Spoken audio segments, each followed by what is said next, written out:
Para konfrater yang terkasih, doa yang diajarkan oleh Tuhan Yesus itu pendek.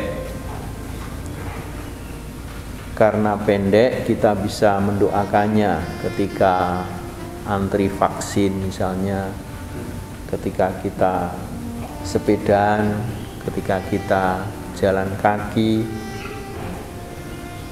ketika kita mungkin perjalanan ke stasi dan sebagainya.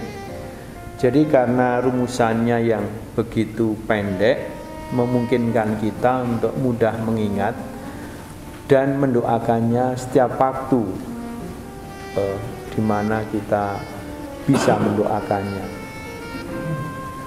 Dengan kata lain, bahwa doa yang diberikan Tuhan itu memang dimaksudkan untuk tetap membuat keteraran kita kepada Tuhan sendiri di setiap waktu, di setiap saat,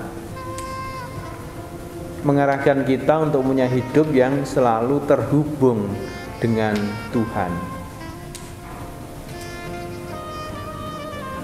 Kesadaran terus-menerus bahwa hidup kita itu terlalu terhubung dengan Tuhan, inilah yang membuat, yang bisa menjadi dasar bagi kita untuk menata kehidupan atau membangun gaya hidup dengan lebih baik.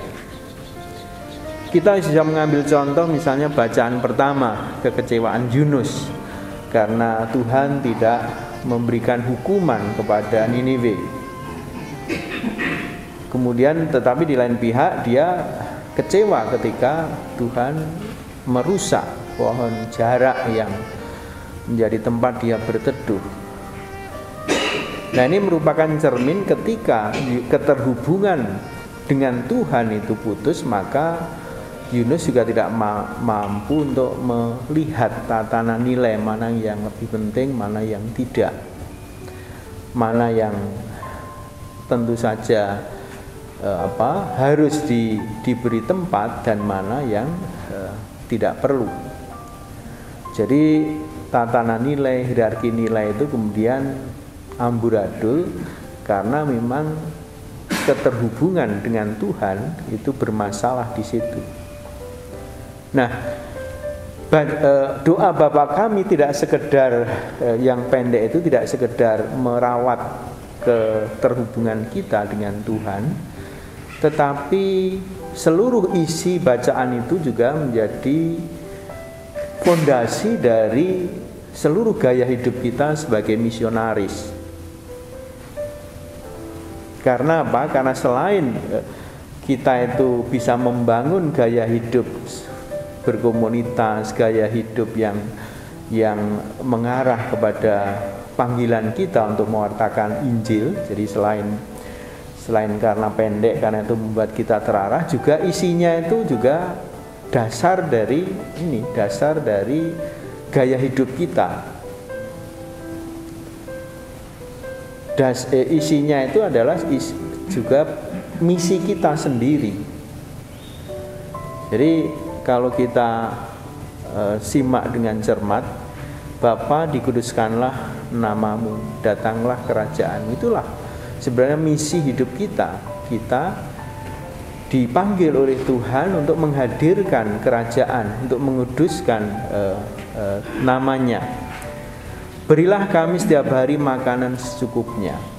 Ini adalah juga sebuah gaya hidup yang sederhana, seperlunya, secukupnya, dan terus-menerus bergantung pada kemurahan Tuhan. Ampunilah dosa kami. Ya, ini adalah juga dasar dari gaya hidup kita sebagai misionaris, yaitu pertobatan terus-menerus. Sebab kami pun mengampuni yang bersalah kepada kami, dan janganlah membawa kami ke dalam pencobaan. Jadi sejauh saya renungkan bahwa doa Bapa kami ini pendek, dengan maksud juga supaya kita selalu terhubung dengan Tuhan, dan itu memang menjadi dasar bagi kita sebagai misionaris, sehingga kita bisa menata dalam hidup kita mana yang kita letakkan sebagai prioritas yang paling penting, mana yang kurang penting, dan mana yang tidak penting. Selain itu, seluruh isi doa Bapa Kami ternyata bisa menjadi dasar gaya hidup kita, gaya hidup yang semata-mata menjalankan apa saja demi kerajaan Allah, gaya hidup yang memang sungguh-sungguh menyadari diri bahwa akhirnya yang paling penting itu adalah Tuhan sendiri dan melakukan kehendaknya.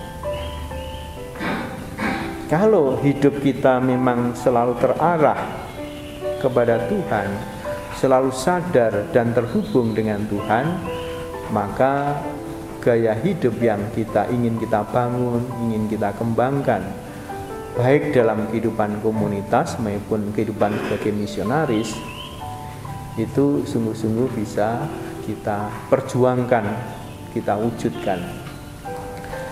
Kebetulan sebenarnya hari ini kita tidak merayakan, tapi saya lihat di kalender liturgi itu adalah peringatan Santo Bruno, pendiri Gambler Kartusian, pendiri Kartusian. Dan kita selalu ingat ketika apa yang dikatakan Vincentius, bahwa hendaknya kita dalam kerasulan sungguh-sungguh menjadi rasul yang unggul, tetapi pada saat yang sama kita juga menjadi Kartusian, terutama di dalam rumah, di dalam doa-doa. Jadi kita adalah orang yang hidup kontemplatif, hidup yang selalu terhubung dan terarah kepada Tuhan. Semoga kesadaran ini menjadi dasar kita untuk membangun gaya hidup yang baru. Tuhan berkati kita.